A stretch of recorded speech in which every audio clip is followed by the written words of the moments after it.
December of 1899, the mightiest empire the world had ever seen sent its army to crush a rebellion of farmers. Confident in their numbers, discipline, and tactics, honed in 100 colonial wars, the British marched north across the dusty plains of South Africa to relieve the besieged diamond town of Kimberley. They expected a swift, glorious victory. But they were walking straight into a trap. A revolutionary defensive system, engineered by one brilliant Boer general, was about to turn a sun-scorched field into a killing ground. It would expose the British way of war as fatally obsolete and, in the space of a single morning, forever change the face of modern combat. This is the story of how one simple, ingenious tactic crippled an empire's army and humbled the most powerful fighting force on Earth. The final year of the 19th century was closing in blood and fire. For the British Empire, it was a period of catastrophic failure that would be seared into its memory as Black Week. 3 staggering defeats in 6 days shattered the illusion of imperial invincibility. On December 10th, a British force was routed at Stormberg. On December 15th, an army would be shattered at Colenso. But sandwiched right between them, on Monday, December 11th, came the most shocking disaster of all: the Battle of Magersfontein. It was here that the proud Highland Brigade, the very flower of Scottish martial prowess, was led into an ambush so perfectly conceived and so ruthlessly executed, it became a terrifying prophecy of the industrial slaughter to come. At its heart, the Second Boer War was a collision of 2 ages. On one side, the British Empire, a global behemoth of industry and military might, with an insatiable appetite for resources. On the other, 2 small Boer republics, the Transvaal and the Orange Free State, fiercely independent agrarian societies of deeply religious farmers who saw the encroaching British as a threat to their very existence. The discovery of vast gold deposits had brought a flood of foreign prospectors, and with them, the covetous gaze of British imperialists like Cecil Rhodes. Tensions simmered for years until finally, in October 1899, they boiled over into open war. Knowing they couldn't win a long, drawn-out conflict, the Boers struck first. They invaded the British Cape Colony and Natal, laying siege to the strategic towns of Ladysmith, Mafeking, and most critically, Kimberley. Kimberley wasn't just a town, it was the diamond capital of the world, and its 50,000 inhabitants, including the larger-than-life figure of Rhodes himself, were now trapped. In London, the public demanded immediate action. The relief of Kimberley became a symbolic and strategic obsession. The man tasked with this crucial mission was Lieutenant General Lord Methuen. A veteran of numerous colonial campaigns, Methuen was a solid, if unimaginative, product of the British military establishment. He was brave, respected, and utterly conventional. He commanded a force of nearly 15,000 men, a column built around the famous Guards Brigade and the newly arrived Highland Brigade, all supported by powerful artillery. His plan was simple and direct: advance north along the railway line and smash any Boer force that dared stand in his way. And for a while, it worked. Methuen's army was a relentless machine. On November 23rd, they brushed aside a Boer force at Belmont. 2 days later, they did it again at Graspan. But these weren't the easy victories the British expected. The Boers, though outnumbered, were tough, elusive fighters, and the British paid for every inch of ground in blood. At the Battle of the Modder River on November 28th, Methuen walked into an ambush that cost him nearly 500 casualties and left him with a painful wound to his own thigh. Though he drove the Boers from the field, the high cost forced his advance to a halt just 16 miles from Kimberley. The Boers had destroyed the railway bridge, and the pause to make repairs would prove to be a fatal mistake. It gave the Boers exactly what they needed: time. Methuen's tactics, and those of the entire British Army, were relics of a bygone era. They were designed to fight tribal warriors armed with spears. The doctrine emphasized tight, close-order formations so officers could maintain control. The ultimate goal: a volley of rifle fire followed by a disciplined, cold steel bayonet charge. Overwhelming numbers and unwavering discipline were the keys to victory. To break a fortified enemy, the British relied on their artillery. The plan was brutally simple: find the enemy on the high ground, pound their position into dust with explosives, and then send in the infantry to sweep away the survivors. This was the gospel of 19th-century warfare, a doctrine that had carved out an empire. But against Boers armed with modern weapons and a supernatural understanding of the terrain, this doctrine wasn't just obsolete, it was suicidal. The British Army was marching confidently towards Magersfontein, utterly convinced of its own superiority. They saw the Boer as a simple farmer, a skilled hunter perhaps, but an amateur soldier. They believed their artillery was invincible and their infantry unstoppable. Every single assumption they held was about to be systematically and violently dismantled. They thought they were facing an army of the past. In fact, they were about to confront the terrifying future of warfare.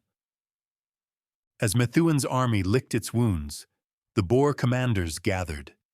The overall command fell to General Piet Cronje, a stubborn, traditional old warrior. But among his subordinates was a man of quiet genius, a man who had learned the bloody lessons of the past few weeks far better than his British counterparts. His name was Jacobus Herculeus de la Rey, known to all as Koos. De la Rey wasn't a formally trained soldier.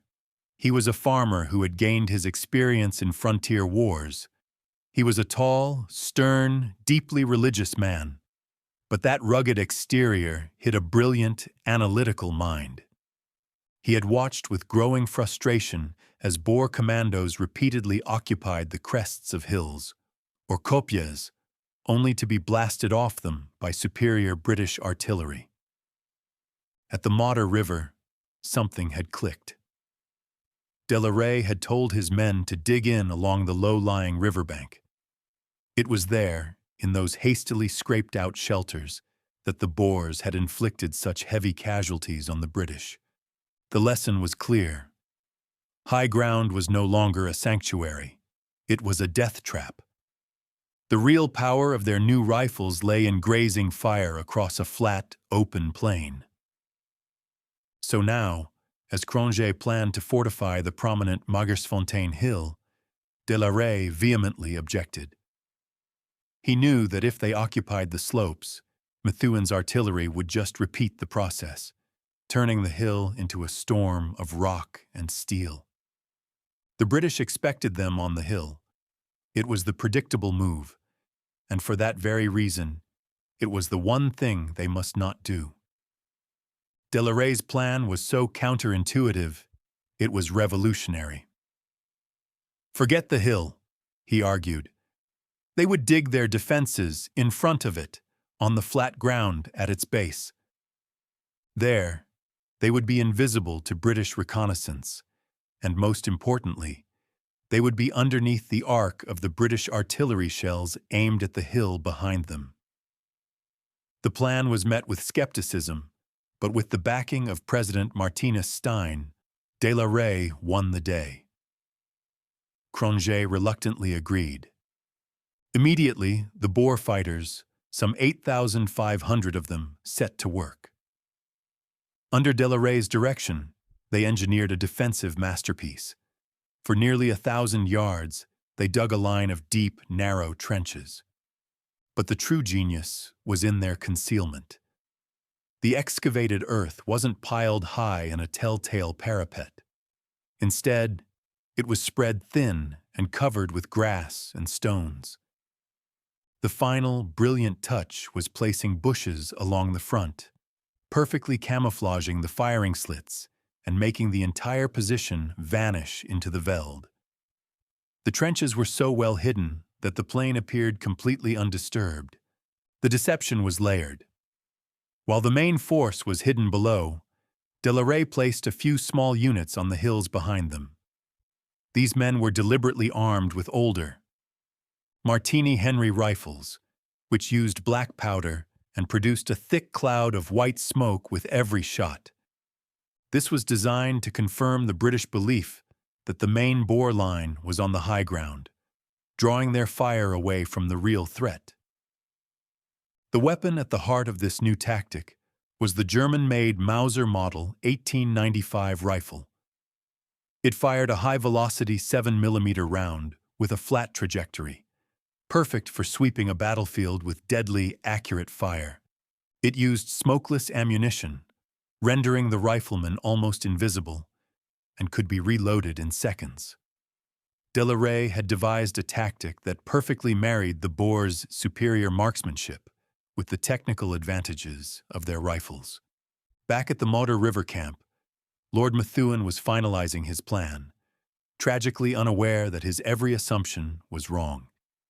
His cavalry patrols had been driven off by long-range rifle fire, preventing any close reconnaissance, and his maps were woefully inadequate. His plan was a textbook maneuver.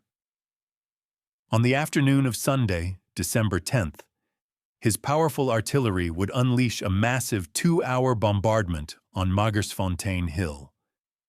Then, under the cover of darkness, the Highland Brigade, commanded by the esteemed Major General Andrew Wauchope, would execute a night march to position themselves for a dawn assault. It was a classic, by-the-book strategy. It was also the exact same tactic that had failed with catastrophic results for another British general at Stormberg that very same morning. News that hadn't reached Methuen in time to give him pause. Disastrously, Methuen kept the details of the plan to a handful of officers. Wauchope himself was deeply uneasy.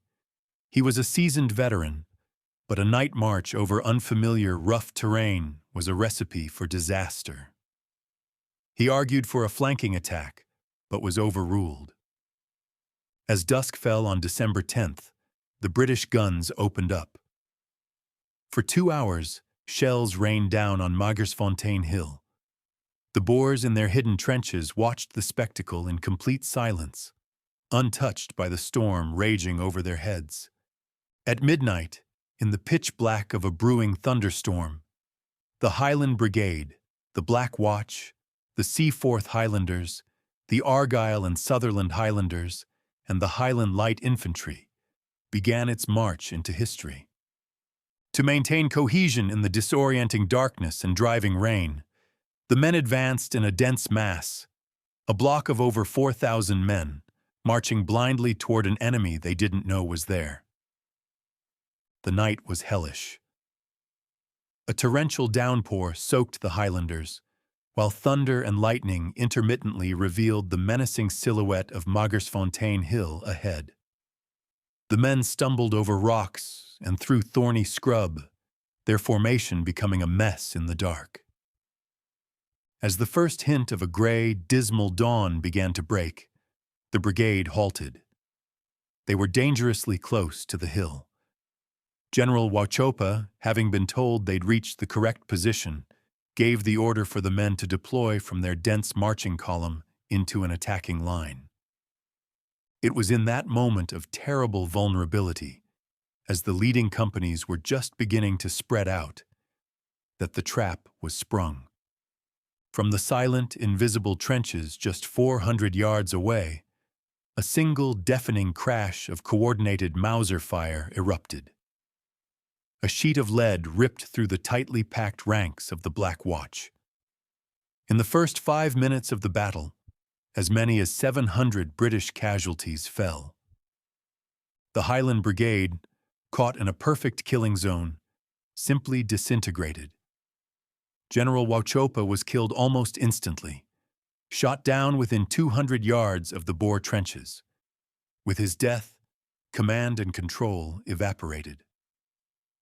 Some soldiers tried to fix bayonets and charge, only to be cut down. Others were shot as they got tangled in a wire farm fence. Most just threw themselves to the ground, desperately seeking any cover on the exposed plain. By sunrise, the attack had utterly failed. The veld in front of Magersfontein was littered with the dead and dying, while survivors were pinned to the earth, unable to advance or retreat. The blistering South African sun rose, adding heat and thirst to their misery. The Boer fire was relentless, and it was coming from an enemy they still couldn't see. The British artillery, which was supposed to decide the battle, was rendered almost useless. Believing the enemy was on the high ground, the gunners continued to pound the empty slopes of Magersfontein Hill, while the real threat remained concealed and untouched at its base.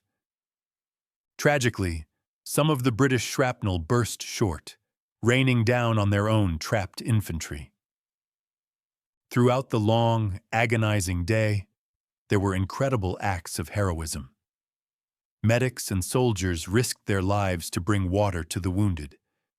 The Gordon Highlanders were sent forward to support the shattered brigade, but they too could make no headway against the wall of fire and suffered heavily. By late afternoon, the situation was hopeless. The Boers launched a counterattack, threatening to encircle what was left of the Highland Brigade. That was the final straw. What began as a withdrawal turned into a desperate retreat as men scrambled to their feet and ran for their lives. Lord Methuen had no choice but to order a general retreat. The broken remnants of his army trudged back to their camp, leaving nearly 1,000 of their comrades behind. The butcher's bill was staggering. The British had suffered 902 casualties. The Highland Brigade had been effectively destroyed as a fighting force, losing 53 officers and 650 men. For Scotland, it was a day of national mourning. By contrast, the Boers, perfectly protected in their trenches, suffered only 236 casualties. It was a victory as total as it was brilliant. The news from Magersfontein hit the British Empire like a thunderclap. The advance to relieve. Kimberley was halted for 2 critical months. The defeat, combined with the disasters at Stormberg and Colenso during Black Week, plunged Britain into a state of shock.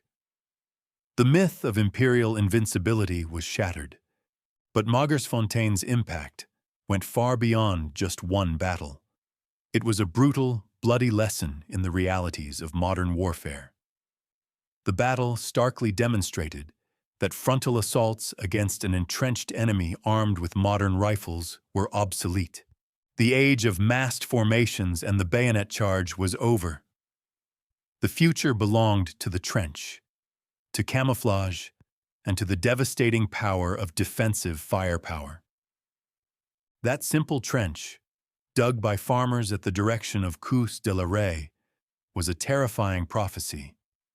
It was the tactical blueprint for the defensive warfare that would define the First World War just 15 years later. The killing fields of Magersfontein were a direct precursor to the horrific stalemate of the Western Front, where millions would perish in a landscape of trenches, machine guns, and artillery. A group of determined farmers outthought the most professional army in the world, not through brute force, but through sheer ingenuity. They used one revolutionary idea to humble an empire, and in doing so, rewrote the very rules of war.